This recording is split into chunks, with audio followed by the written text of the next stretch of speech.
Yes, so I'm so glad that you mentioned some of those themes. Those are similar. I want to maybe touch on a couple of them.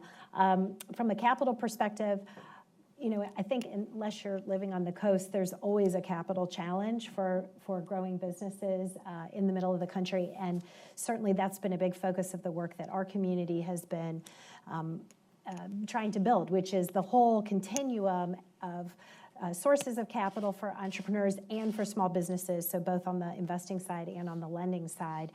And in particular, the point we also noticed about the lack of female and minority entrepreneurs' participation, particularly on the investing side as a national trend.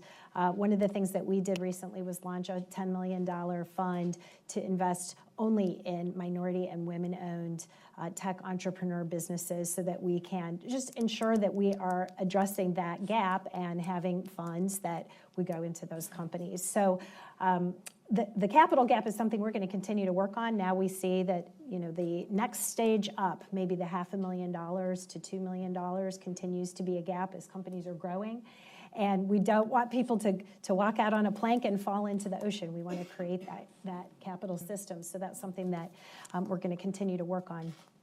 The other thing that we noticed that is very similar to some of the things you mentioned is we had not had as much participation in our work, and when I say our, like the collective work of our partners, of people who are living in particular neighborhoods in our cities. We wanted to have more people who lived in the neighborhoods who had entrepreneurial potential or had ideas to be connected to our ecosystem, and we just didn't have the connections there.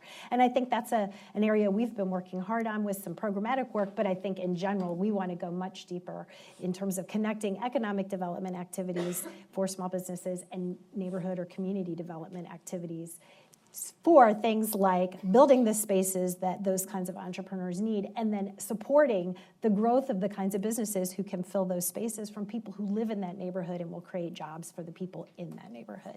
So that's the next thing that we're really working on. Mm-hmm.